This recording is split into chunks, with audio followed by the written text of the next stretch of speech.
Welcome to 2022 officially, and it already sucks. This is Take Your Medicine. I'm Jacob. And I'm Sadie. And yeah, we have more COVID nonsense going on. We will talk about that, but I think we're both pretty much sick of talking about COVID, along with everyone else that's reasonable. Of course, you have the people that are still going hysterical about the current events, and then you have people that are in our camp that are just like, can it please stop? Yeah, it sucks because we don't want to talk about it anymore, but you almost have to talk about it. Yeah, because you have all these policies. You know, the Supreme Court heard oral arguments yesterday about the federal OSHA mandate as well as the mandate for Medicare providers. So we can talk about that. Yeah. But I figured one thing we might want to talk about is I actually think this could be a white pill that we could discuss. Okay. And this is the Sedition Act of 1798.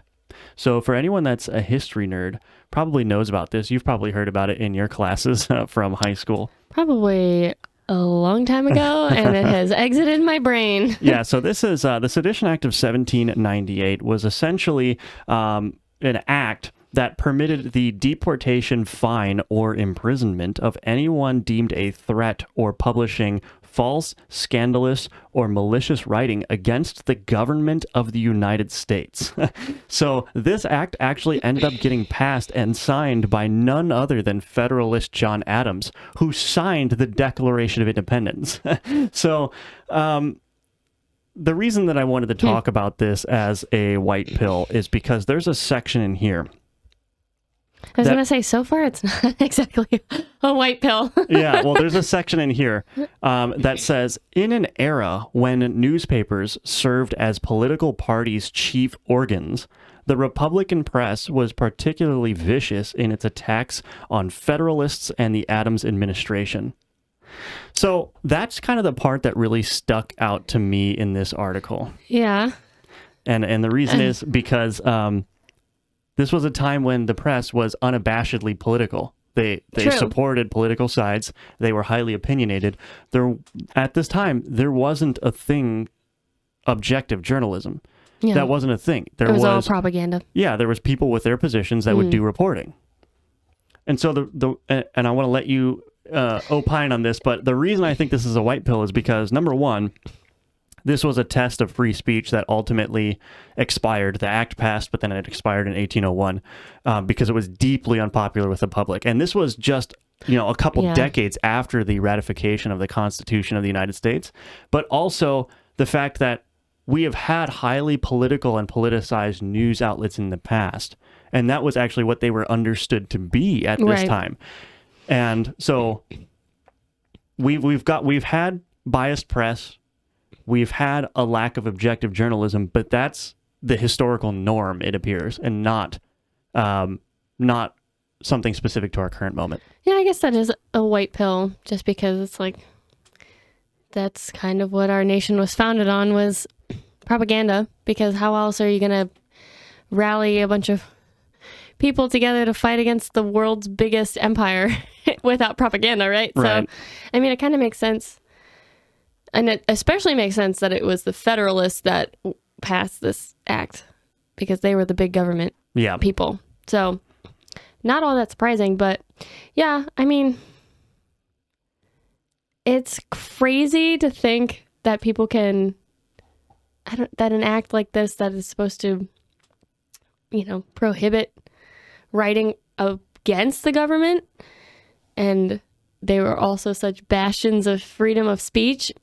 So it seems very contradictory on its face, but I guess that's how our entire nation has been for always. Yeah. I mean, I think it just goes to show you, like, the times that we're living in aren't necessarily unique. No. You had people who always wanted to use political power, people who signed the Declaration of Independence that were fine with laws that abridged the freedom of speech. Well, I think people like to assume that because it's been a couple hundred years or plus, that human nature has changed drastically in that time. But 200 plus years is a very short amount of time in the span of humanity. And people's tendencies and habits and vices are not going to change that quickly. Like, you're always going to want to try to convince people that what you're saying is the right thing to believe or to repeat, even though it feels like it was a really long time ago. Like, late 1700s is long time ago to us, but they were the same 20-something-year-old dudes, 30-something-year-old dudes that are walking around today. They just had different language. Yeah. It's the same stuff, different decade. And that could be the black pill perspective, too, is like humans have always been this way. I don't think that's a black pill, though. Why not? Because I think I don't know if it's necessarily a white pill. I think it's just a reality check, but I don't think it's a black pill to say that people have always been this way, because if you understand how humans operate in standard human nature, then you know how to orient yourself within that context of the world. But the point is, like, it could be a black pill because John Adams was among the people that articulated the deficiencies of human nature and drafted documents that were directly designed to combat that. And yet you have John Adams falling into the trap of exactly what the documents he had a part in authoring were designed to prevent. So he signed a law that abridged the freedom of speech only a couple decades after he was part of the movement to rein in human nature and government power. If we're talking about how human nature hasn't changed over the course of many decades, follow the money. Who was paying him during his administration, right? Like, who was behind the scenes going, hey, if you do this, we'll cut you a deal. Like, that's just true. Because he could articulate human nature and the faults of human nature doesn't mean that he wasn't still susceptible to vices like greed and fame and, different behind the scenes deals that we probably will never be privy to. Yeah. So, well, and this article doesn't go super deep into the reasoning behind the bill. And so maybe there's some more historical nuance there. But at the end of the day, they were trying to make essentially criticism of the federal government illegal. Which is terrifying. Like, I'm so glad that it expired because, oh my gosh, can you imagine? We would be just like China today if that had been permitted to last. Yeah. I don't know if it would have lasted that long, though, if it hadn't expired. No, it actually, the law expired in 1801. It actually didn't get a chance to go to the Supreme Court, but the public backlash to this act actually led to the election of Thomas Jefferson. Oh. So. Well, probably because he was against this. So maybe right? There's another white pill to be learned there. When the government clearly oversteps its boundaries and becomes deeply unpopular with the public, they're going to strike back and strike down any laws that... Now, do you think that the Democrats will try to enact similar to this? No, not speech particularly, but we don't hear this much anymore, but the desire to pack the courts, the desire to eliminate the filibuster, to make they keep DC, talking about the filibuster still. To make DC and Puerto Rico states and to give them permanent power in the Senate.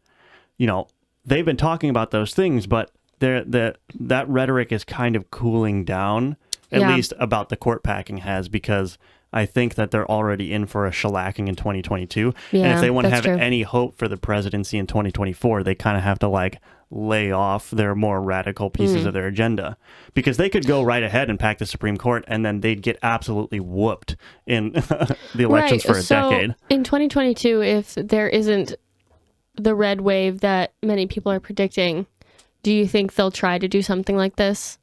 Or at least get rid of the filibuster and pack the courts? Do you think that rhetoric will come back in 2022 post-election, or 2023 rather, post-election? I don't think so, because I think in 2022, even let's say that every single person that currently holds office in the Senate or the House maintains their seat, that there's a net zero change, which isn't going to happen.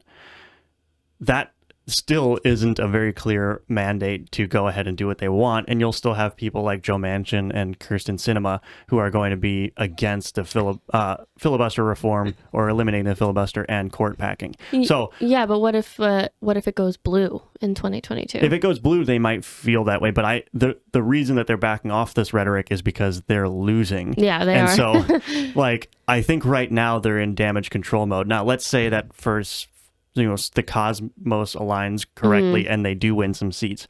Yeah, I think that they'd be emboldened to do whatever they want to do, especially when they have 2 remaining years until the next presidential election. Yeah. They're going to do whatever they can. They'll do voting rights, propaganda. They're going to get through a lot of things in 2 years if they can, but if they thought they'll need a Hail Mary if they're going to get a blue wave. If they thought that they were in a position to win any seats in 2022, they'd be going full speed ahead on the radical pieces of their agenda, because that would signal a winning message, right?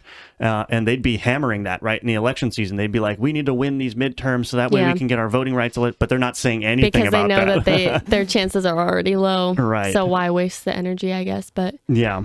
What do you think about Puerto Rico becoming a state? For it, against it, indifferent? I'm against it simply because it's permanent to Democratic senators. Like, if it was more of like an even balance, then maybe, but it would just be adding 2 senators in favor of the Democrats and permanently. So that would just totally skew the Senate. You think it would favor the Democrats, not the Republicans? Yeah. Why? I think so. Well, I mean, I think that's the sort of conventional wisdom about Puerto Rico. I think Puerto Rico's had Democrat-aligned governors. You remember Donald Trump? I don't know, maybe you don't remember, but Donald Trump had a huge feud with the governor of Puerto Rico about whatever that hurricane was that happened. And I think he was just generally disliked on that in that territory. So Puerto Rico generally has Democrat governors. Has that been the trend? I believe so, yeah. I mean, there's a reason why the Senate Democrats have expressed interest in adding Puerto Rico and DC as states. They wouldn't be saying that if it was 2 more Republican seats. So you're only against it because of how it would affect the Senate? Yeah. Not necessarily because of territories or land acquisition or anything. I mean, it's already a territory, so I guess it doesn't really make a difference, but... Yeah, statehood would just give them political power, and it's like, that's... there's no reason to do that. It would hurt our cause, Yeah, I love that, after the horrible, horrible failure of Afghanistan, people were trying to say, like, this is why we shouldn't be an imperialist nation and we shouldn't be trying to nation build. And it's like, Puerto Rico? Anybody? Like, have we forgotten that is a legal territory of the United States? I don't know. I don't think many people my age know that we own Puerto Rico. Yeah, most people don't think about it. I mean, the only reason Puerto Rico came to prominence was because of that hurricane that happened during the Trump administration. And I don't know, it's kind of a non-issue. The Democrats just want to use it to increase their power. And well, of course, any way to get more power is of interest, right? So yeah. I mean, it would be kind of cool to have 51 states, but the stars would get all screwed up, Sadie. You can't. Look at how nice it is on the flag, and you're going to screw it all up. You could just put one right in the center. Okay. Make it gold for, like, the first... You're going to totally screw up the blue to white ratio. It's going to be... You think we should just do... Just put it in the corner. Just put Puerto Rico down here. And Alaska and Hawaii, like, make it after the contiguous United States. Yeah, take these 2 stars away and put them down there, like how they're always on the map. They're always like the little boxes, and then Puerto Rico can be over here. Yeah, or we could just add like 50 more states and just make it one giant star in the blue. The whole flag is just stars. Yeah. And then the stripes are like just this portion over here. Ridiculous. We're redesigning the flag. No, we're not. It's staying at 50. Okay. Harumph. Or we could get rid of a state and superimpose Puerto Rico, and then we still have 50 states, but get rid of one. We could kick out California. Get rid. Kick out California, New York. I mean, if they want to make a trade, if they want to say, we'll take Puerto Rico and kick out, Rhode Island or something, that's fine. Rhode Island's not bothering anybody. They're Democrats. Yeah, they're but bothering me. They're bothering me. They're this big. They're not. They have no power. They're so tiny. Well, they have 2 senators. They have the same power as California in the Senate. in the Senate. They probably have like what, 1 or 2 representatives in the House. Yeah, I don't know what exactly. their population is, but it's tiny. if it's over 1 million, they'll have 2 senators. Why doesn't 2 one of the other representatives. New England states just take over Rhode Island? We'll just absorb Rhode Island into another state and then bring on Puerto Rico as the new 50th state. Right. Sorry. Yeah. Stuck on the table. So I want to talk. Let's switch gears slightly Okay. to this. This is a tweet from Jack Posobiec, but it's a quote from Brave New World. It's a good book. It says, "The Savage Reservation is an area where the technologies of the world state have not been introduced. The, quote, savages still give birth, believe in God, possess art, and endure physical pain and emotional suffering." Wow. What do Call you- me a savage. Yeah. True. That is really emotional to hear because of the metaverse and how heavily medicated our society is. It's like it's already happening. And also, the savages still giving birth.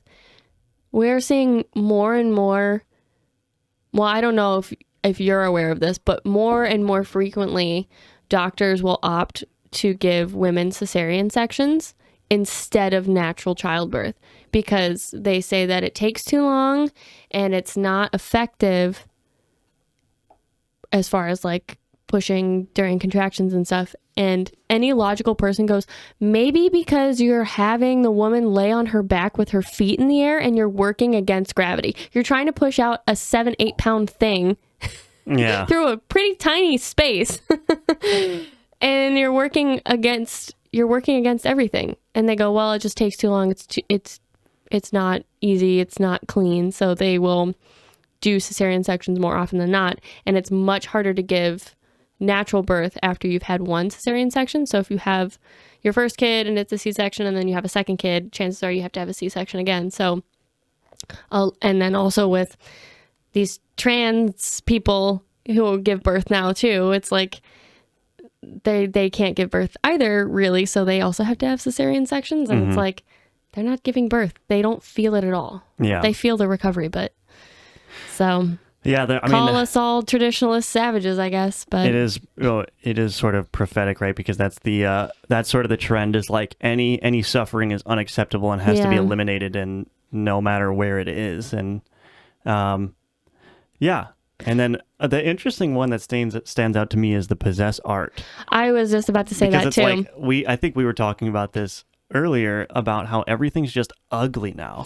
Everything has to be utilitarian. We don't build things just because they're beautiful. We don't have like grand architectural like masterpieces that we're building in the modern era. I mean, they can be technological and engineering masterpieces, but at the end of the day, if your building's a rectangle that's really tall, that's not interesting. Like, what happened to building cathedrals? What happened to building pyramids?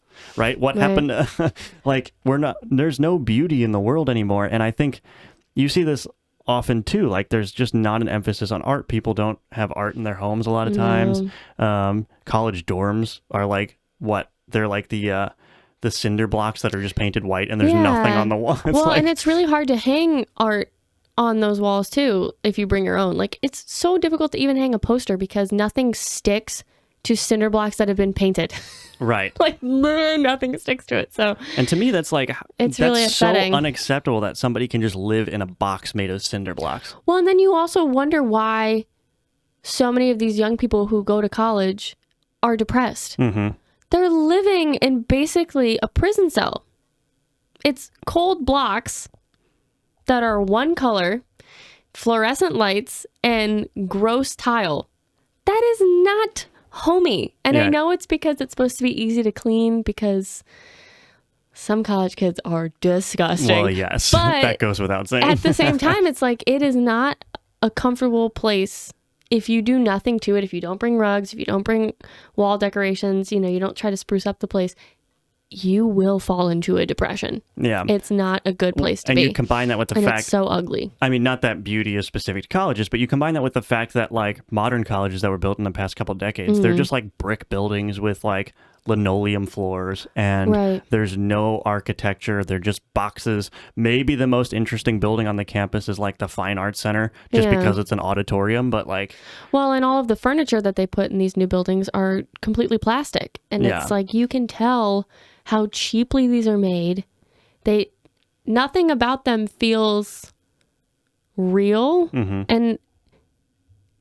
And if you want people to respect things, if you make them something worthy of respect, they will inherently do that. Mm-hmm. Like if it was nice leather chairs with woodwork in these common areas, yeah, you're still going to have one or two jerks that are going to mess with it. But chances are people are going to respect it more. They're not going to move it all over hell. They're not going to flip it upside down, because the chair in and of itself is a beautiful piece of art. Right. And you're not going to mess with a beautiful piece of art. You're going to sit on it like a respectful, dignified person instead of like standing on the table or whatever, because it's just cheap plastic, and you know it's cheap plastic. Yeah. And the possess art thing too reminds me of V for Vendetta. Oh yeah, The where guy, he was collecting all the art. Yeah. He had the Quran, the old Quran, and he had the Bible, and he had statues and artwork. And then V also had like all of these art pieces in his basement layer, underground layer thing. And those are the only two beautiful places left in London. Yeah. In that movie. Yeah, that's true. Everything else was dark and cold and brick and, you know, Uninspired. And you had that TV that you could they turn it off or no? I don't remember. I don't remember, but it was just, everything was very, it's like the commie block Yeah. or the Eastern blocks in. And this is a European trend nations. too that hasn't slowed down. Like, I don't know what we can do, because it comes down to a manner of like profit and efficiency, right? Like Yeah. the nature of a capitalist system is you want to spend as little money as possible to get the most return. And Right. so the reason that companies aren't building grand skyscrapers that are pushing the limits of architecture and artwork is because that would cost way more money than it ultimately ends up being quote unquote worth. They're not doing it to leave a legacy. They're doing it because they need a building to suit their purposes, you know? And so I don't know, how do we reverse this? And then you have the problem of like, the world's greatest artists are digital artists usually, because that's what you have to do. I'm not talking about like fine artists. I'm just talking about like the artists that live among us. Right. Are people that are working for corporations, and they might be doing beautiful illustrations for like a tutorial video or for like a landing page or something, but they're ultimately making art that serves a corporate purpose. Like, and I don't know, like we need to unleash the artsy people, the talent into just beautifying our world. But the problem is that's not profitable. You can't just like make beauty and then like, you know, somebody might buy your painting, but that's not scalable. You can't make I think that's career out why of that easily. NFTs, non-fungible tokens, are so interesting, Yeah. because they're artists that work for themselves, by themselves, and make a huge profit on these NFTs. I don't really understand how they work, but I think that is exactly what you're talking about. That is artists in today's world combining their creative ability and the digital space that we almost have to live in now. And they are unleashed, because they might have been working for a corporation or something, and then they create this thing and make millions of dollars off of it. And it's digital artwork for your digital real estate. Right. I mean, Well, that's a problem though, because that isn't manifesting in the quote unquote real world. And like it might allow artistic people to make a living outside of like a corporate environment, but that doesn't create like beautiful city streets, and that doesn't create beautiful buildings, and that doesn't create, you know, just like massive hand painted paintings that hang in a government building or something. Well, and for some reason, I don't really understand. I don't understand why this is, but if you look at a digital copy of a piece of fine art, you do not have the same emotional response to it as if it were its full scale hanging in a museum, framed beautifully with its placard. It's not the same experience. And I don't know if it's just because of the environment that you're in, or if it is actually because you cannot recreate things digitally that you can physically. I am one of those people who does not think digital music sounds better than vinyl music. I will listen to vinyls before I will listen to digital because I think the sound is clearer. And you can argue with me all day long about that it's equipment or whatever. But I think via compression and decompression, I think a lot of purity gets lost in that. And so vinyl is much purer. But then, of course, I would rather just hear live music because it is far more clear. Well, that's interesting because there's gradations there. So you're saying digital is the least desirable. Correct. Vinyl is more desirable than that, and live music is more. But if you think about it, like I'm just going to go way off into the woods on this one. Go ahead. If you think about it, you've ordered those by the scarcity. Right? Vinyls are more scarce than digital files, which can be indefinitely reproduced. And live music is even scarcer than that because the only consumers of the live music, assuming they're not watching a digital version of the live recording, are the people that are in that location at that time. And so I wonder if it's just a matter, maybe it's more psychological than anything, that having one physical object where you know this painting is hanging on the wall, it's an original, this is the only place the painting can be at this moment and you're there to witness it. I wonder if that just has more of a psychological impact on your appreciation for it versus if you just go to Google Images and download and set as your desktop wallpaper. Well, and that's why I said I wonder if it's the environment because of that reason. Like I think there is something behind that, like going to a physical place to experience a certain piece of artwork or an orchestra perform or a ballet, that is a much different experience than looking it up on the internet. And it's not that you can't have emotional experiences to things, because oftentimes you're probably going to hear a song digitally first, appreciate it for its emotional value or musical value digitally, and then you're going to try to find it in those scarcer options because you want to see if it's as good as the digital recording, right? But then on the flip side, you might experience something in the physical realm first, and then it becomes your favorite thing in digital spaces because you've already had the experience of it being physical. And I don't understand why being somewhere physically is so much stronger. I guess I do. Maybe just because there's other people around, even if you're not interacting with them, it's just inherently more valuable. But even when I was in, oh gosh, what place was that? I believe it was the Netherlands. Nope, I lied. It was Austria. Okay. There was a cathedral there. It's not really a famous one. It's not really super important, but every cathedral in Europe is built beautifully and is built with purpose. And we went in there and it was like a group of 10 of us or so, and it was so beautiful. And I immediately felt overwhelmed with emotion because it was built in like 1720 something. Like it was pretty old. Yeah. And it just, the woodwork was amazing. The stonework was amazing. And, now I'm in the weeds, but everyone kind of went in and was just like, oh, look at this is so cool. And they were being really loud. And cathedrals are very echoey. Yeah. And it gets overwhelming if there are 10, 20 people talking all at once and being very loud. And I just went in one of the back pews and I sat down and I just wanted to look at the ceiling, and it was dark. Like there were no lights on, there were no candles lit or anything. And I just sat down and I just started crying because it was so beautiful. And I wasn't talking to anybody. I wasn't telling people to be quiet because, it was their vacation too. They could do whatever they want. But it was just so beautiful. And I could just feel how homey it was because so many people had been through that cathedral for mass, who knows how many days a week. And like one by one, everybody that I was with picked a pew and sat down, and nobody sat next to each other. Like, wow. Everyone picked a different pew to sit in, and we all sat in silence for like 20, 25 minutes. I couldn't even believe I have never had an experience like that ever again.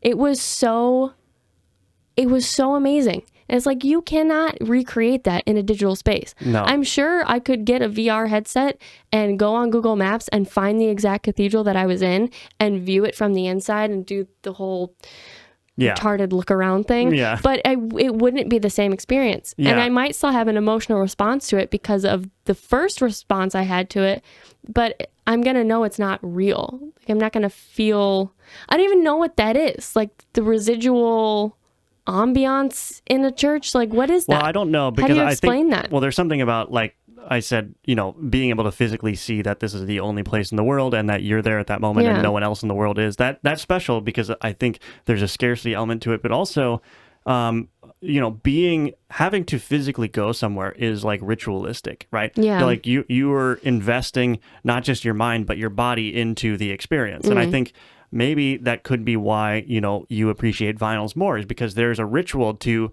picking out the vinyl you want to listen to, setting it on the turntable, putting the needle, whatever it's called, on the record and having it play. There's something very mechanical and very involved about that process. I wonder if that almost primes you to appreciate the output or the effect more.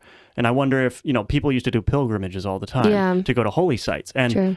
I wonder how much of the value that they ultimately got out of the location was because of the pilgrimage, the ritual of getting to that place and then finally being there. And then it's the most beautiful thing you've ever seen or whatever, so I think I have a hunch that the digital world will never be satisfying to the extent that the physical world is, because you're not engaged in those rituals. Yeah, you might put on the headset, but if you're just moving joysticks to move your character into a place, and you can very obviously tell it's, a rendered space that millions of other people are in at the same time, you just can't see them or whatever because you're in different instances. It's like you're not engaged in the world. You're just sitting in your office with a mechanical device on. There's nothing about, you don't feel the physical presence. You don't feel the echoes of a cathedral in a digital world. Right. You don't feel, the power of the stone, let's say, the strength of the architecture and the engineering behind it. It's just like there's so much more beyond just what you see. I think it's like you have to be in motion, you have to involve your body, and then there's the ambient feeling. There's just how the sounds reflect off the surfaces. Like all that little stuff adds up, right? Well, and I wonder, because everybody's had an experience kind of like that, right? Where it's like you went to a place, you had a really great experience, and then you left that place, and you always remember that, whatever it was that you did. But I wonder how many people are starting to go, I don't really want to leave my house anymore. I don't want to be around people. Like, how many people are actually getting comfortable just living in the digital space and have no desire to seek out those physical experiences anymore? Yeah, it can't be many people. You don't think? No, so I sit at my computer all day. You know this. Yeah. Because I'm just working on various projects. But it's like my computer has never been a place for social interaction. It is the most, like, obviously, when I'm doing stuff with my friends over the internet, they live hundreds of miles away in many cases. So, like, that's the only option to socialize with them. But if I want to do something, like for community or for social purposes, I go and have dinner with my family, or I physically hang out with my friends, right? I've never felt any sort of real satisfaction from being purely in a digital space. Right. Like, it can be fun and you can catch up with your friends that you can't see otherwise, but I'd much prefer to be able to hang out in person and to have those experiences in person. And you know me, I'm not an extroverted person at all. No, that's true. I'm extremely introverted, and I still find that the digital community is very, like, it's like eating processed food. Yeah. It's like, it fills you up, and it doesn't fill you up. It keeps you alive, but it satiates you temporarily. Right. It keeps you alive, but it's not fulfilling. It's not, if you had a choice between a nice fine steak dinner and what's Hot Pockets. Yeah, if you're hungry and you have nothing else, the Hot Pockets are going to do the job, but you'd much rather have the steak. Well, yes, and I almost feel like you are an outlier just because you've always been very good at, like, this is the computer, this is internet, I use it as a tool. This is how I make my money and create things that are interesting to me. But then there is also this outside thing, because you've never tried to seek community in like online forums or whatever. That hasn't been what you've used the internet for. But I don't think I don't think there are that many people that live on the internet who view it that way. Because I think especially people that are younger than us who have always grown up with the internet, they didn't have dial-up, they didn't have these other things that they didn't see the steps to get to the internet. They just had the internet. Right. I think they have met people online. That's where they've met their friends. And from the jump, they lived miles away. It wasn't like we met in person and then moved apart and now we use the internet to stay connected. I think it's like that's where they met their friends and their friends are on the internet. And so they have to be on the internet to socialize with their people. Like, I don't know that there is the same sense of community anymore. Like when we were kids, it was like, ride your bike down the street, see if somebody's home. If not, go to the next house, see if that person's home. And this was even when the internet did exist. But it was like... Not it used the same way. It was in its adolescence, I would say. It wasn't used the same way. No, not at all. I mean, it was mostly used as a tool. It wasn't meant really for socializing yet. Right. I mean, MySpace existed, but we were too young to use MySpace. Yeah. But I don't think that there is that same inherent sense of community even within suburbs and neighborhoods. So kids feel like they have to go on the internet and live on the internet to have social interaction. So I don't see younger people having the same desire to go out and experience things in the physical world because in their minds, their entire world is in the digital spaces. Yes, I think that's right. But I think that I have a hunch that what I said is still true. That you don't think that pull is strong enough? The internet pull is strong enough? No, I think that people may think that they can be fully satisfied with online interactions only. But if they haven't, okay, so let's take what you were saying. If they've grown up in the internet online community only, they may have various mental issues, right? Oh, well, they probably do. Because we're seeing that impact, young people are experiencing increasing mental issues. So what I'm saying, I think is still true that nothing can be as satisfying as in-person social interactions for anyone. Yeah. But if you've lived your entire life seeking community in the internet, you may not realize that you're missing a more satisfying experience, right? And so maybe more people will go into the metaverse, into digital spaces, simply because they don't know any better. And it's, again, to bring it to processed food, I don't know why I'm equating these things, but, if you've eaten a terrible diet all of your life and you feel like crap all the time and you're overweight, it may never occur to you that maybe the actual food that you're eating is the problem. Right? You may think that you're eating healthy, eat these healthy snack packs that are 100 calories, and they're still loaded up with garbage and they don't do anything. Sugar and preservatives right. and So you may even try to eat healthy, but if you don't have the red pill, so to speak, about food, about what is actually appropriate for you to eat, then you, in a similar way, people may not have that red pill of community. They may never take a step back and wait and go, wait a minute, is this really how people should be interacting? Am I getting the most out of a community if I'm only in the digital world? So that's my hunch. I obviously don't know. Yeah, well, and the other thing too is to bring this back to a question that you asked like 20 minutes ago is like, how do we fix it? Like, how do we convince these young people that there is more to life than internet and internet friends and internet memes and trends and things that are literally never going to create a legacy ever? Everything on the internet is so fleeting. Yeah. It's a 24-hour cycle. I mean, I think even TikTok trends are like maybe 48 hours. Like if you aren't on it, you're done. Like if you don't get in on that, you're never going to. And it's so fleeting and it's not tangible. It's not real.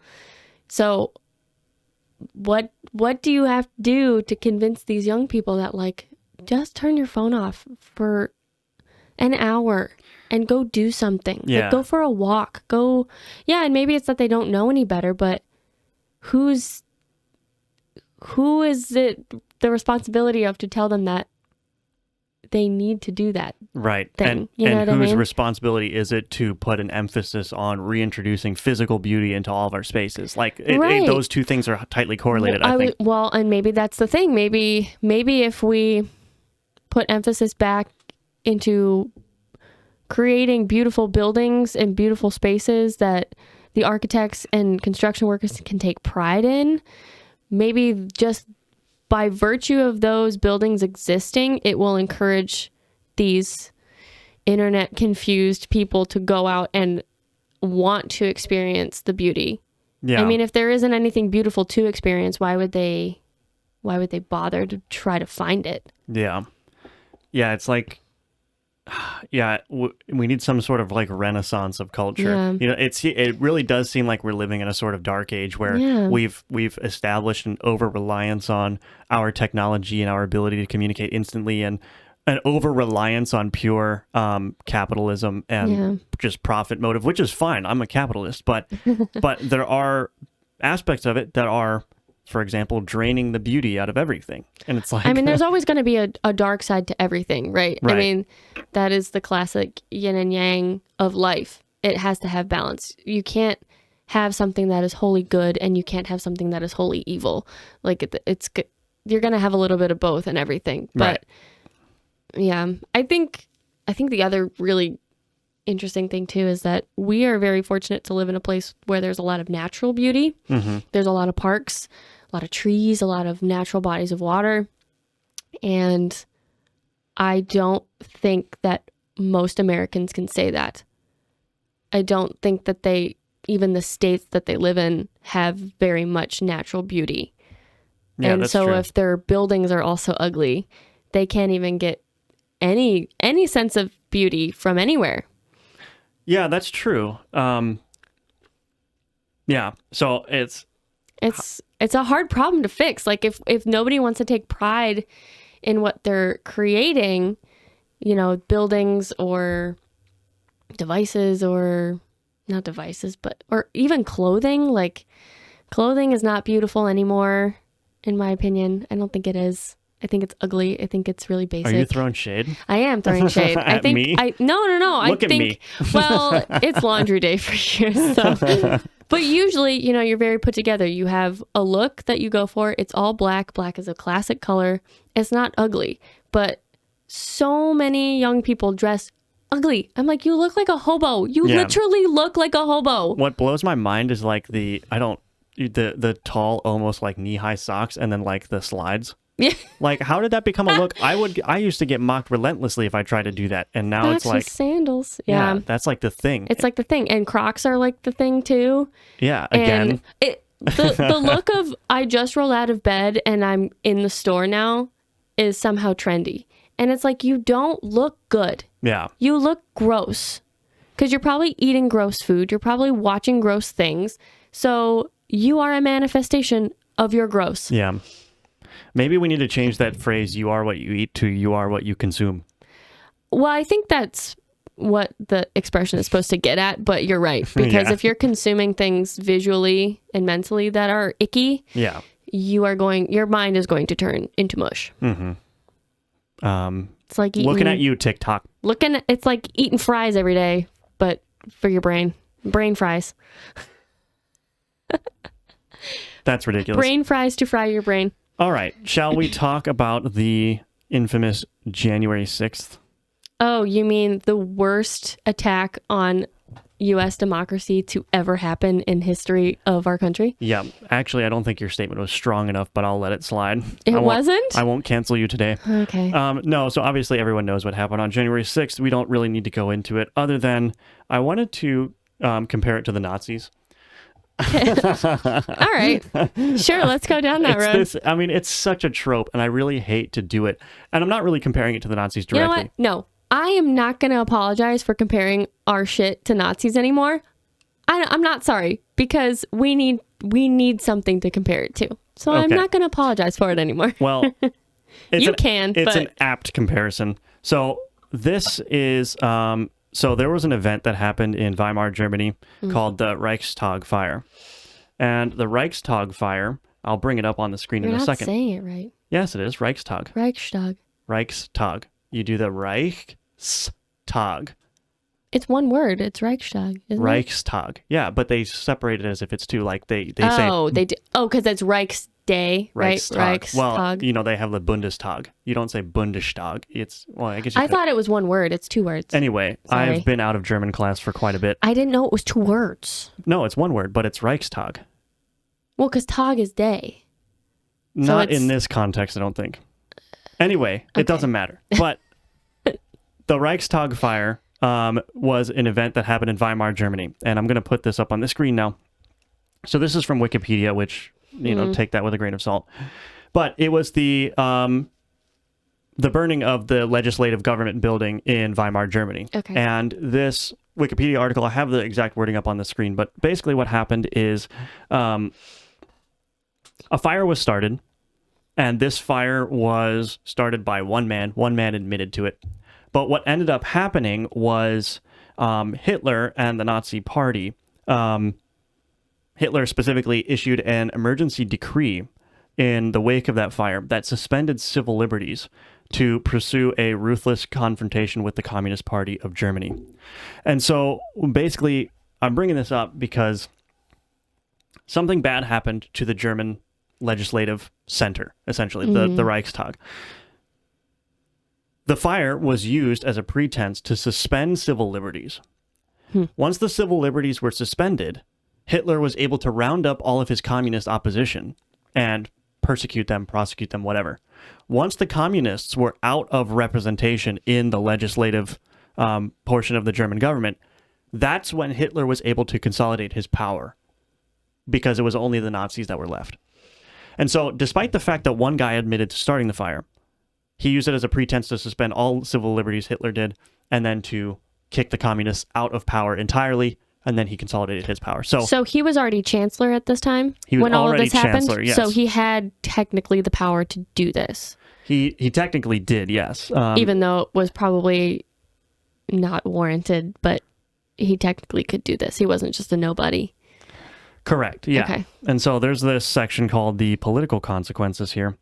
And so this basically just says everything that I said. But the reason that I wanted to bring this up is I think you could see a lot of parallels of what's happening with January 6th, right? This is, January 6th is the Reichstag fire moment of the United States, it seems to be, where you had something bad that happened at the Capitol. I don't think anyone likes what happened.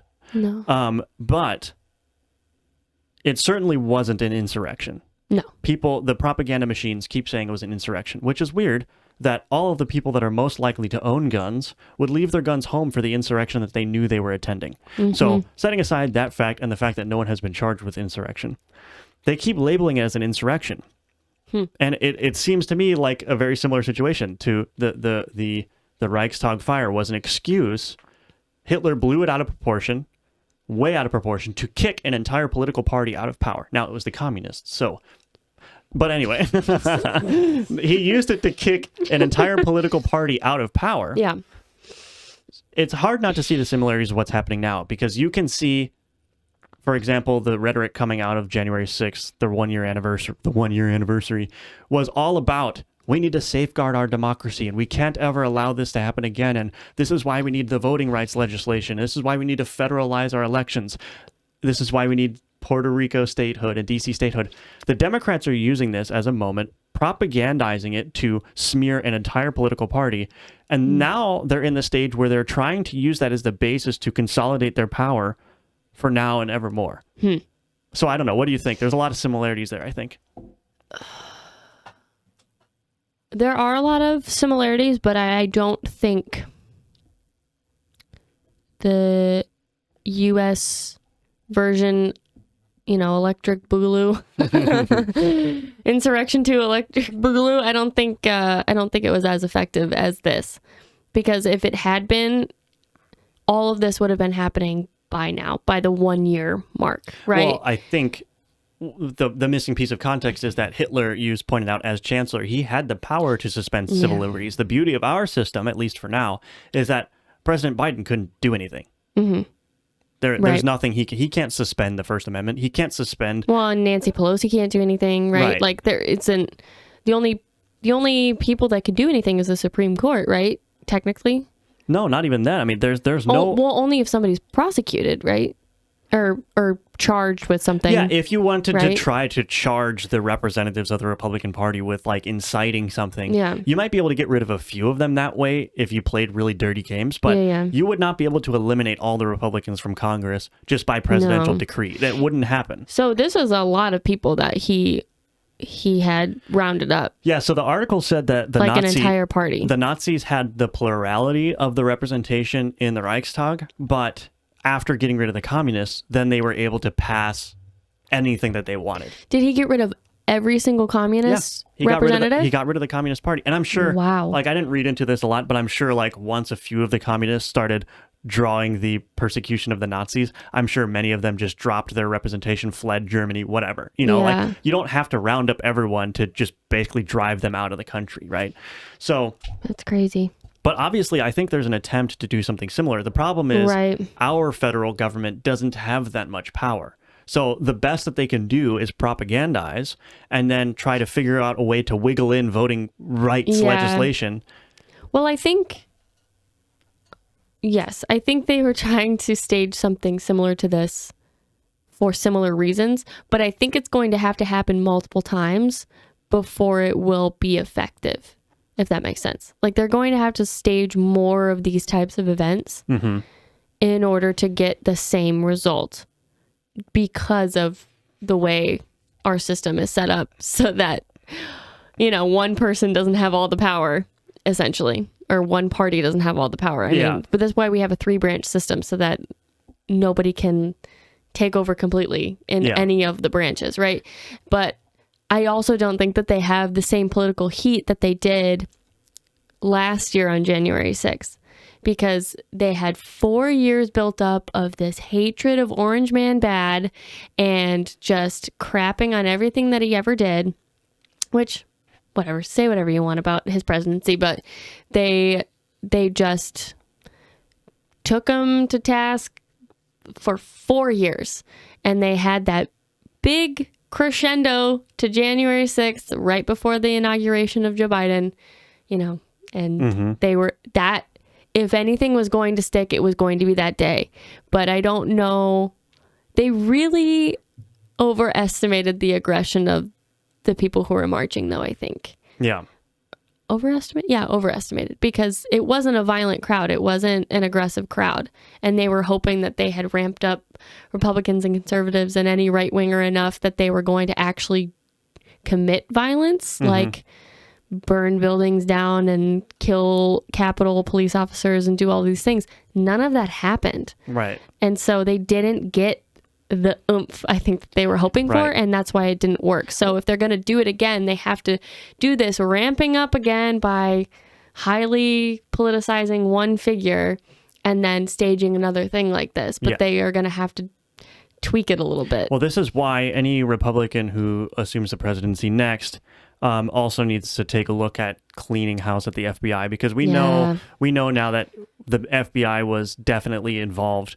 Well, I guess I shouldn't say definitely, but there are strong indications that the FBI and FBI informants were heavily involved in the Capitol riot in the first place. So you have a situation which this whole riot may have never happened if it wasn't an FBI honeypot. Like, you know, Donald Trump himself ordered 10,000 National Guard troops there to protect. That order was ignored.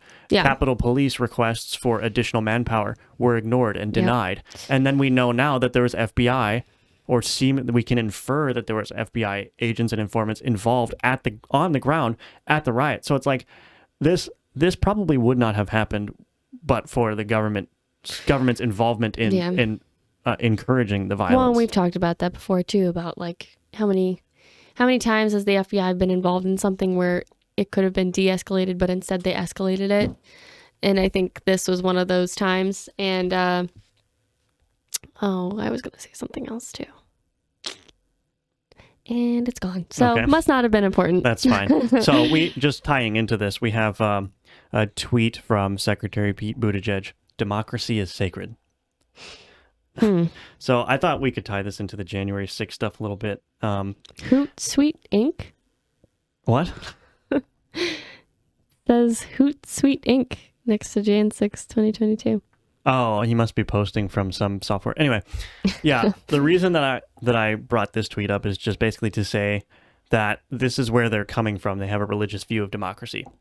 And I'm going to just say that this statement is totally asinine because democracy is not sacred. No. There's something else that's more sacred, or that is actually sacred, and that's inherent natural rights. Yep. The right to freedom, the right to free speech, the right to own arms, all that stuff that's in the Bill of Rights. That's what's sacred. Yes. If you have a democracy that would willingly vote to take away those rights, that is an illegitimate democracy. So no, democracy is not sacred. The democracy is only sacred insofar as it protects the natural rights that we all have. If it doesn't do that, to me, it's illegitimate. It's supposed to. Right. That's what I'm saying. If it doesn't do that, it's illegitimate. Not, yeah. It's not really democracy then, if it's not protecting those. Right. things. I mean, yeah, it's like, okay, so is a democracy automatically sacred if you can just vote to have killed whoever you want to kill? So you're saying the democracy in Hitler's Germany was sacred? Yeah, exactly. He just kicked out the communists and then democracy went on its merry way. Hitler consolidated power by vote. So is that sacred? Democracy is not sacred. That's so dumb. That's so dumb. It just, they keep the left, Democrats, talking heads, they keep taking religious terms and using them for non-religious purposes. They are trying to rework our entire language. They want to simultaneously erase religion and spirituality and belief in a higher power while also using the words, using the language, because they're trying to make our government God. They are trying to, and that's where wokeism comes into. I know I call it the religion of woke sometimes, or religion of wokeism, but it's like there is a God-shaped hole in your lives. Yeah. And you are trying to fill it with literally anything else that you think is similar. Yeah. Democracy, personhood, individuality, whatever. And it's just ridiculous. Yeah. It's ridiculous. It seems to be sticking to a degree, too, because I genuinely wonder how many people out there are just like, they're so conditioned to believe that anything that's democratic is inherently good. Yeah, like, I worry that people are so blinded by the propaganda that's being thrown at them that they don't even stop to consider a statement like democracy is sacred. They don't take a moment to step back and pick that apart and really analyze what that means. Because if you think about that statement for even a few minutes, you can find all kinds of exceptions to that rule. For instance, Hitler consolidating power. He did that by vote. Yeah. Is that a good thing? You know, if you vote to indefinitely detain somebody without due process, is that a good thing? Right. You know, if you vote to start a war that is unnecessary, ends up with the deaths of hundreds of thousands of people, is that a good thing? Obviously not. Just because you have a plurality opinion about a policy position doesn't automatically mean that that is good. There's no relationship between morality and sacredness and the system of government that you have. Well, and I think a lot of Americans, they just equate democracy, the system of democracy, to being inherently American, but it's not inherently American because it was based on what the Greeks did. Yeah. Greeks had democracy. It wasn't the exact same as what we have. It wasn't the same system of democracy that we have today, but I think a lot of people think USA and then immediately think democracy. They think democratic process. And I'm going to give them the benefit of the doubt and say most people, not Pete Buttigieg, but most people who are using the phrase democracy is sacred are maybe patriots, or they just love their country because they conflate the two. They conflate United States freedoms with democracy. And it's part of the conditioning that you were talking about. So I want to give them the benefit of the doubt and say that they're patriots, but are they really, if they go along with something like this? Like, right. Are they really understanding what it means to be an American? Because Pete Buttigieg, I reject you as an American. I reject you. I reject you. In the name of the democracy, I reject you. Well, in the name of the Constitution, be gone, heathen. Yeah, so it's just like they're going to just screech about democracy, and it's a hellish notion that if you can just call anything democracy, that you can do whatever you want. It's like, well, when they love the process of devaluing words too. they use words and phrases so much that eventually you're just numb to it. You're deaf to it. And it just holds no value anymore. Like calling anybody a white supremacist is like, okay. Rolls eyes. I know. It's like, oh, here we go. Like as soon as somebody throws that word at you, you're like, I'm talking to a psycho. I'm going to walk away now. Yeah. It's just devaluing language and continuing to numb the people. Yeah. Yeah, it's ridiculous. All right, should we That's talk about 6. should we talk about COVID for a little bit? Sure. Okay, so let's see. We have this one. U.S. science teacher is arrested for vaccinating 17-year-old student. So this one is was written in the BBC, which is cool because it's a British publication company, so they don't really have a stake in like American societal problems. But this article says a New York school teacher with no formal medical qualification has been arrested for allegedly giving a COVID vaccine to a student, say officials. Police say Laura Russo administered the dose at her home despite having no legal authorization to give jabs or consent from the boy's parents. Miss Russo, 54, who teaches biology, was held on New Year's Eve and could face 4 years in prison if convicted. The 17-year-old boy had reportedly wanted the vaccine.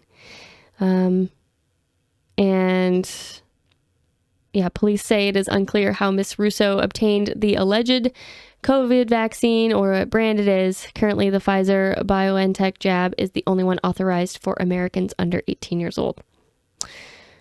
So there's just a lot of crazy going on in this article. Yes. 1, why are you in your home alone with your 17-year-old student?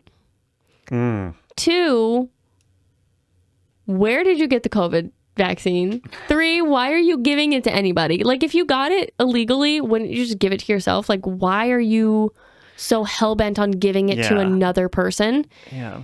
And it's just shady on so many levels. Yeah, so like this person had to have already in her home a COVID vaccine dose, needles, and also had been willing to take this 17-year-old student home. Or have him go to her house. Like she gave him her address and he drove there, or I don't know. This is bizarre. But it's on New Year's Eve too. It's like, is something else happening too? Yeah, I wonder if it's just a cover story. Like if they got caught and be like, oh, I was just giving them a vaccine. But also what a shitty cover story if that's what you're going with. Right. I'm like, I've just felt creepy reading this story. There's a lot that doesn't add up here. There's a lot to unpack here, I think. And I think the police need to be looking into more than just the fact that she gave a minor a medical procedure that she wasn't authorized to do without consent from parents. It's like, you're going behind his parents' back. You're doing it in your home over winter break. And potentially giving him a vaccine that has not been, well, this is the UK, but a vaccine that has not this was in the US. Oh, okay. So a vaccine that potentially has not been authorized by. Yeah.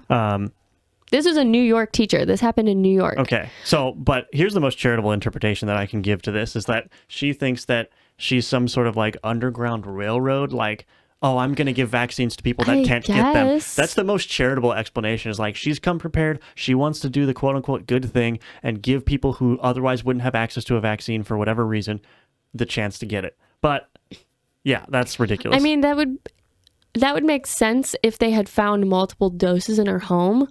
But this article doesn't say anything about that. They just said that it was the one. Oh, wow. So what does this one say? I don't know. So this little snippet says, video of the incident in Long Island appears to show Miss Russo telling the teenager, "You'll be fine, I hope." Doesn't instill a lot of confidence. Yeah.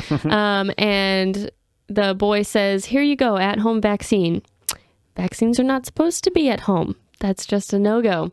Officials say the boy's parents called Nassau, I think that's how you say that, Nassau police after he came home and told them what had happened. She had obtained a vaccine, said Nassau Police Commissioner Patrick Ryder. That's still under investigation on how she got it. The superintendent of Herrick's High School, where Miss Russo has been working, said in a statement that the teacher, quote, is a district employee who has been removed from the classroom and reassigned pending the outcome of the investigation, end quote, reports CBS News, the BBC's partner in the U.S.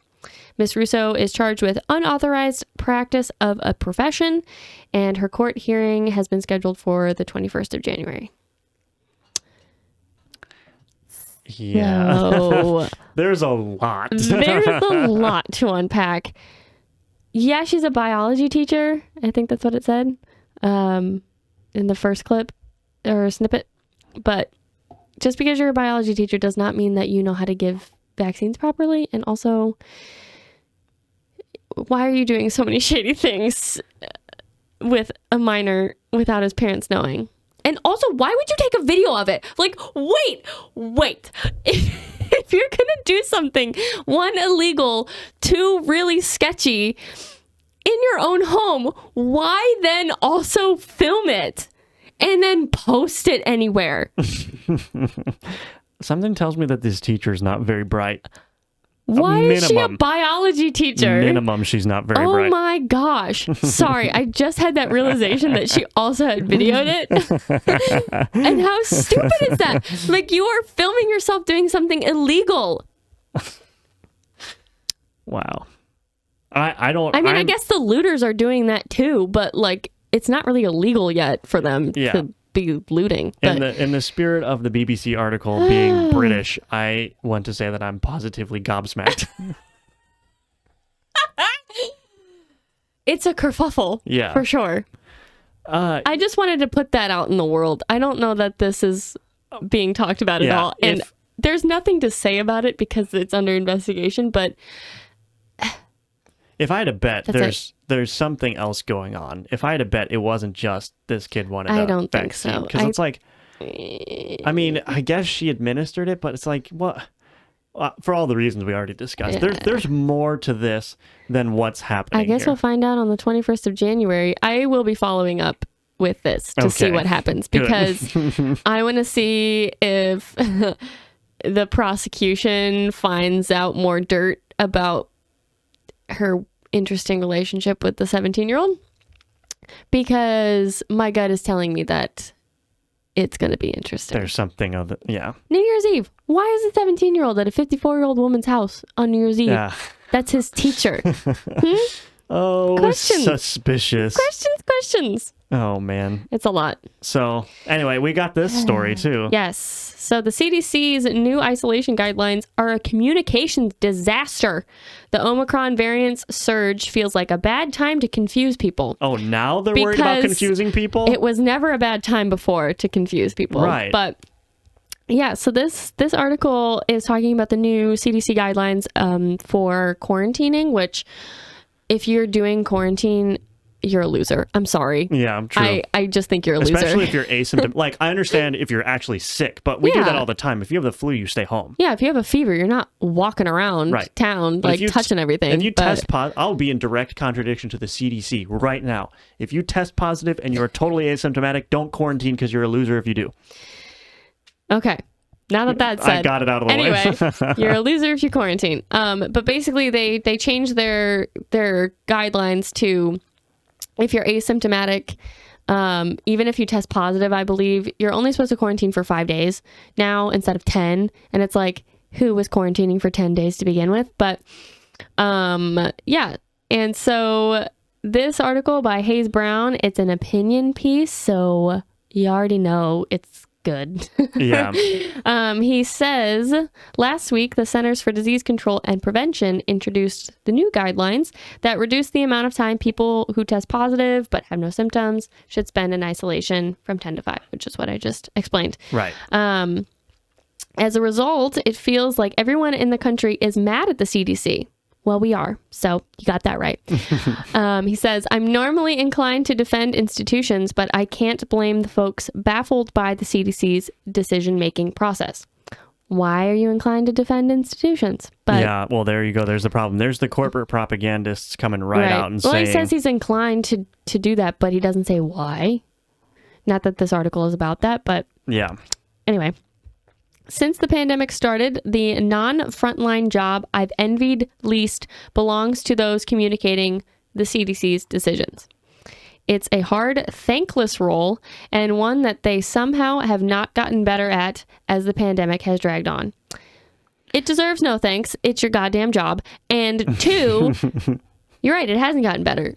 Their communications have been tragic through this whole thing. So let me get this straight. Wait a minute. So we're supposed to believe that the science is totally trustworthy, totally true, and accurate. And that if you don't follow the science, then you're anti-science and you're not believing it. But the people that are in charge of making decisions about the science that is 100% true and never changes and is never ambiguous are having troubles coming up with recommendations? Well, you forget the science is Fauci. Right. So if he changes, it's still true, but he is science. So then the communicators need to catch up. Okay. Yeah, so the communicators need to be having Fauci on speed dial and going, Mr. Science, Mr. The Science, tell us. So Fauci is the bedrock truth. It's not studies. It's not common sense. It's not the medical literature. No, Dr. Fauci is the bedrock truth that the CDC rests on. Right. Okay. If Dr. Fauci says to take 70 COVID shots, you better be in line for your 70th COVID shot the day he says it. And if you have 69 COVID shots, you're an anti-vaxxer. And you're vaccine hesitant, and you're a loser, and you're not allowed to eat in public places. Anyway, so the article goes on and says the new guidance suggests that if you're showing no symptoms after 5 days in isolation, you can go out in public as long as you wear a mask for another 5 days. But there's no requirement that people test themselves before they leave isolation, because heaven forbid that if you have no symptoms, you don't take a test. Because, I don't know, apparently you're infectious if you have no symptoms. Apparently you're contagious with humanism? I don't know. If you have no symptoms. And then they say to go wear a mask for 5 more days after that. But you have simultaneously people from the CDC, I believe, saying that cloth masks don't work. So it's like, no wonder they're having trouble. Dr. Leanne Wen. Yeah, Liana. Coming at you. Leon, whatever. Walensky told CNN on Wednesday that the change, quote, really had a lot to do with what we thought people would be able to tolerate, end quote. Wow. So you're saying that it's a political decision. Wow. But also, if you're a normal person, you've been making decisions based on what's reasonable and practical this entire time. Right. No, but the point that I'm making is that they're admitting here that that their guidance is basically just what people can tolerate. If the Which is the exact same thing with the social distancing thing. Right. If the science was 100%, if you test positive, you need to quarantine for 5 days, otherwise you can infect, there wouldn't be any equivocation on that number. There's no gray scale. That's what the science is. But they're saying, oh, well, people can't do 10 days quarantine, so we'll do 5 instead. You're just making shit up. But also, it took you like a year and a half to decide that 10 days was too long. Yeah, true. Why wasn't that change made as soon as the vaccines rolled out?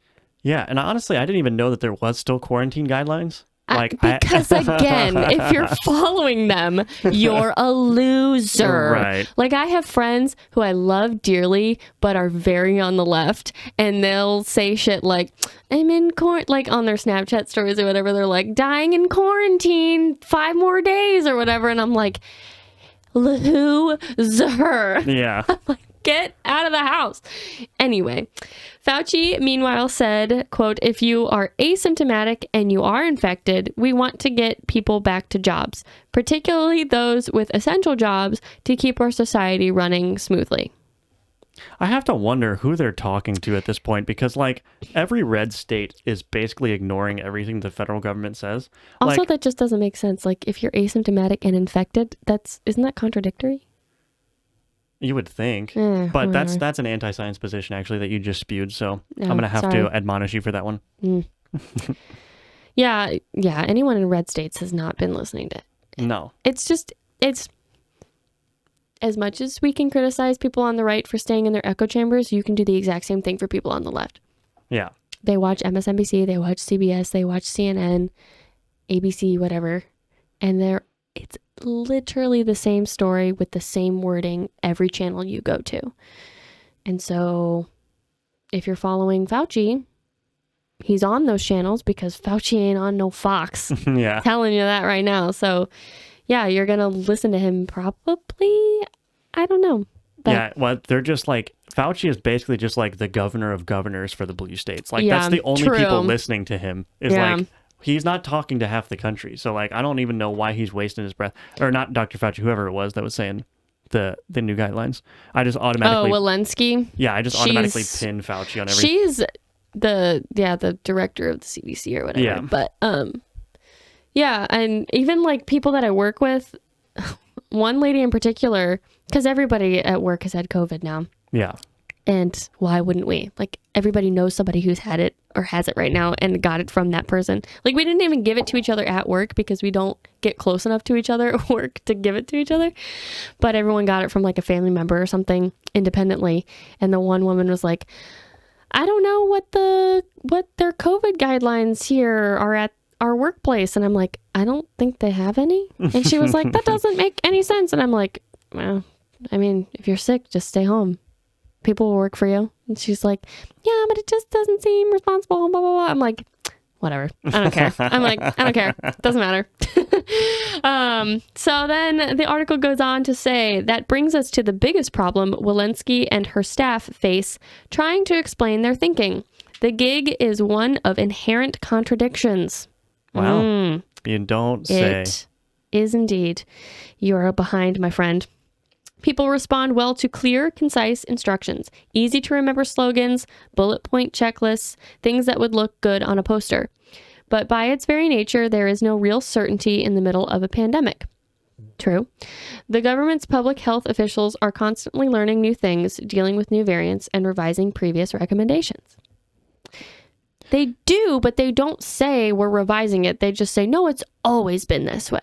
Yeah. This is what we've always believed. Right. Even and if it's not true. They also don't provide any scientific rationale behind their revisions. Yeah. Like, why did they reduce it down from 10 to 5? Did something in the science change that inherently makes, the quarantine period less, the recovery period quicker? Yeah. Like, did the new variant become like, oh, it's got a shorter time span that you're infected?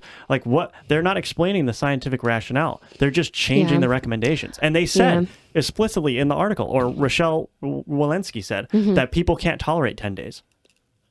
Well, and I wonder if people's tolerance has gone down if they are vaccinated, because they're like, why do I have to quarantine for 10 days if I'm triple vaxxed? But the problem is people, like, that's the problem, right? If you're just making a change because you're worried about people tolerating it, that means that the science is not fundamentally backing up your original decision anyway. Because if it was just like, this is clear, this is what we need to do, if you don't do that, it's in contradiction to all the data. They're not saying that. They're literally making a public policy decision that just has to do with what can people reasonably be expected to do.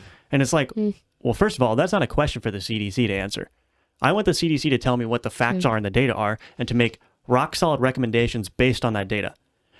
When you're not sure what the data tells you to do or what takeaways you should get from that data, you have to leave it to our elected representatives to tell us what to do, because we elected them to make these decisions in ambiguous times. Oh, you mean like what Biden said a couple weeks ago?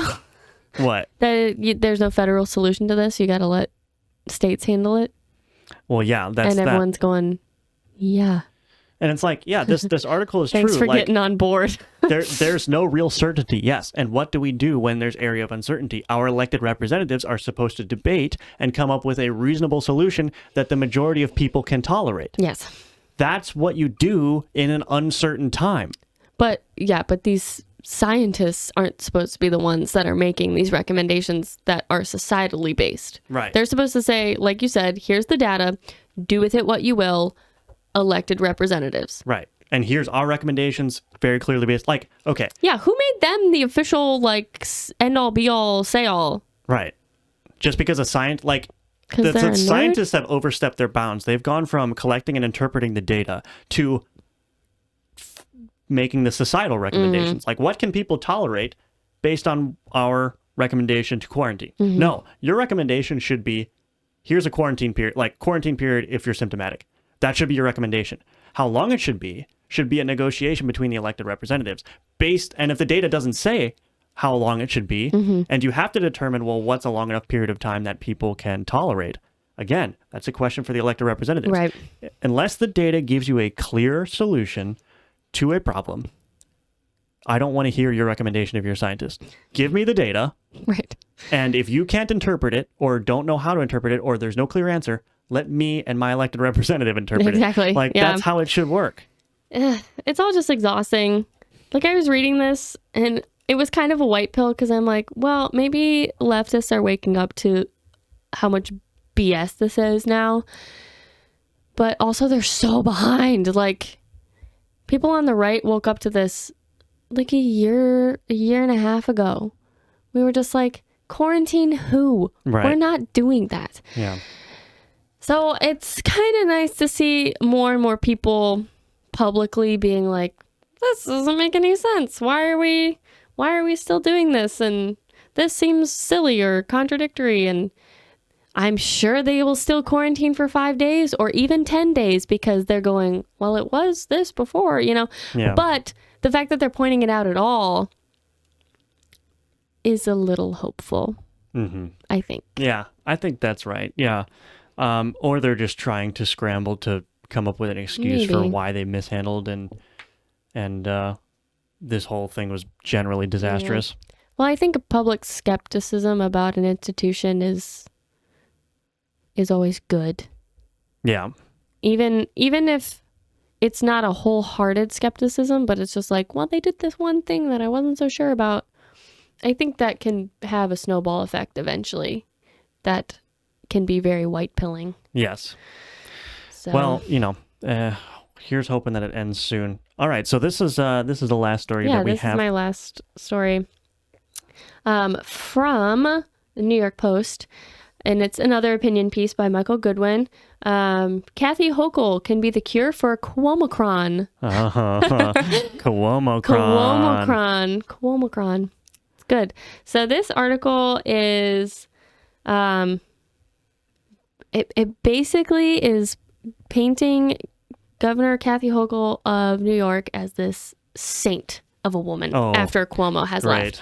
So after a year that saw his stunning downfall and disgrace, Andrew Cuomo is suddenly on a winning streak of sorts. District attorneys in 2 counties have announced they will not prosecute the former governor for sexual harassment, and a third says he will not pursue charges over Cuomo's withholding of a true number of nursing home deaths. Wow. Are we surprised? I'm not surprised. I'm not surprised at all. Are you surprised? No. I read this and I was like, yeah, it makes sense. Yep. He's not in office anymore. They got him out. They got in a worse person. They did everything that they wanted to do, so there's no reason to charge him. Yeah, it seems very clear that they just wanted to boot him out of the out of the governorship. There's no reason to charge him except for all of his victims. Probably would have liked some justice, but if their allegations were real. Right. So the decisions by prosecutors in Westchester and Albany counties were not entirely surprising because sexual harassment cases are difficult to prove and are generally settled by civil suits, as these no doubt will be. And are generally lies when levied against powerful people. True. I mean, you had although he Kavanaugh. Came out with that weird video where he's like, I touch everybody. I kiss everybody. So you're like, maybe there's some truth behind these allegations because he's just a creepy old New Yorker. Yeah. I don't know. But I feel like, if you're making an allegation that has the potential to unseat a powerful person, like the bar should be a little bit higher because you can't just have this power where you can just speak words and then somebody falls from grace. Like, that's just, I'm sorry if you actually were harassed or assaulted. That's terrible, but we can't just let everyone go around with this power to unseat any politically powerful man that they want. That just can't happen. I mean, it was tried with Donald Trump. It was tried with Brett Kavanaugh. It worked in the case of Andrew Cuomo. So it's like, if you don't have a strong enough case to prosecute him, then you shouldn't have a strong enough case to be able to boot him out of the governorship. I mean, that's just, maybe you feel different, but. No, I don't. Not on the sexual harassment allegations that are not going to be settled in court. But as far as like the COVID victims in nursing homes. Yeah, that one. Yeah. That is a big one. Like, I am not surprised that that's not going to court either, but it's more disappointing than the sexual allegations not going to court because again, everyone is going to throw sexual harassment allegations at powerful political figures. It's something we've heard constantly. Mm-hmm. It's not always something that has to go to court. I think settling it in a civil suit is fine, depending on the severity of the act. Mm-hmm. I mean, if all he did was like touch a boob and touch a butt that was unwanted, like get your couple millions out of that and go away. Like just, you're being a baby. Like, I'm sorry, but you're being a baby. If he hugged you and grabbed your butt, like, get over it. But the deaths of old people in nursing homes, I think, should go to court, but obviously it's not going to. It's not going to, because and I don't think the numbers of deaths will ever be released to the public, which is really unfortunate, because I imagine it's a few thousand. Yeah, I mean, I just think it's awfully convenient how this nursing home scandal came to light. There was a few months of relentless attack. You know, people in his own party were starting to get skeptical. Mm-hmm. Then all of a sudden, sexual assault allegations pop up. Mm-hmm. Okay, now we forget about the nursing home thing. The sexual assault allegations are used as the basis to remove him from the governorship. Mm-hmm. And then both things go away. Isn't that amazing? Interesting. Isn't that amazing? Well, and there's a lot of theories that he's like deep in the mafia or whatever, and so they got him out of it. And I'm like, maybe. I mean, not be surprised. A lifelong New Yorker. He's Italian. Sure he's Italian. You know, his brother knows people. Like, I'm sure there's there's powerful people. There. A lot of powerful people in that family. So now we get to the part of the article where Kathy Hochul in all her glory is pronounced, and you know, we have to give her praise and glory. So he goes on and says, still, there is good news from Albany, and it comes from Cuomo's successor, Governor Hochul. Her answer to his gross abuse of power is a call for term limits for statewide elected officials. Quote, I want people to believe in their government again, she said in a statement. She would also ban outside income for those officials, except for teaching. Okay. Which is interesting. Hochul didn't say much more, probably because she's saving her argument for Wednesday's State of the State speech. Nonetheless, it's obvious that both elements in her push are a direct response to the Cuomo fiasco. There are also good politics in that the ideas help separate her from his shadow as she faces a primary in June and, if she wins, a general election in November. Well, there you go. She's just saying that. She's just the angel. Yeah. But I don't know that I disagree with term limits for statewide officials. I think term limits in every office is a good idea, just because corruption can happen at any level of government. Yeah. But I also don't think she's serious. Yeah, I don't think so either. Because if she gets elected, bitch is going to want to go for a while, I think. So yeah, because she was elected, I guess, as like the vice governor or whatever they call it, right? But people weren't voting for her in the last gubernatorial election, right? They were voting for Andrew Cuomo. Right. And so she just got there because the guy got kicked out. And so now she is sort of, I guess you could say, in an awkward position where she assumed the governorship unexpectedly, and now she has to start planning about how she keeps that position. Yeah. And if she keeps that position by promising the people, hey, term limits for all your statewide officials, isn't that great? She'll get elected, and then she'll drop that in a heartbeat, I'm sure. Like, it's just to make her feel more amiable, I guess, or make her... Well, it is good politics. Like he says, it's good politics. I mean, it is. Yeah. It's a nice sounding promise that will probably never come to fruition in the event that she's elected as governor again. But I also thought it was interesting that, banning outside income is probably a good idea. You know, you can't take bribes or whatever, but I'm sure there's a way to do it, like via insider trading, that unless you're also saying you're not allowed to have assets. Yeah. You know, but I don't think that's legal to ban that, is it? Can you do that? I don't think so. I don't think you can ban stock trading for government officials. I don't think so, but... And then the teaching thing is interesting too. I'm like, the cynic in me was like, so you still want people to corrupt our children while they're in office? Yeah. I don't know. But this also might have... The banning outside income for officials might have an unintended consequence of making sure that the most qualified people don't take the position. And the reasoning goes like this. If you are, let's say you're a wealthy businessman and you know a lot about real estate development or something, and then you're going to go, you're so talented that you want to go serve the state in some similar capacity, real estate permits or whatever, real estate development, zoning, whatever, right? If you basically have to lose your entire stream of income and take whatever the state is going to give you, you're not going to be incentivized to serve in that position. So in other words, it may be actually blocking people who have the requisite skills from wanting to even think about joining as a public servant in the capacity in which they're an experienced private, person. But what would be the motivation to do that? To do what? Why would you want only inexperienced people running for these offices? That's what I'm saying. This could inadvertently create the situation where only inexperienced people it's not are running. Intentional. It's yeah, okay. That's what I'm saying. It's an inadvertent. So, I mean, I understand the corruption aspect of it, but if you're an awesome real estate developer and you're collecting millions per year, and you have to give up all of that to go collect a meager sum in comparison. Well, I think it'd be better if they could specify what kind of outside incomes, because if you are a business owner and you don't have anyone to give it to, you're not going to sell, like you said, you're not going to sell your business just to become a public servant. Right. Like it's not corrupt to have your own business and have income from your own business. Right. So I think there would have to be qualifiers on that. Like you can't take money from like the DNC or the RNC or like something like that. But I don't know that it's technically income, because that usually is only for campaign. They're not concerned with the state or the nationwide level parties. Like you can get run-of-the-mill corruption where like somebody wants an area to be zoned favorably for them, and so they start a massive construction project with your company that you still own.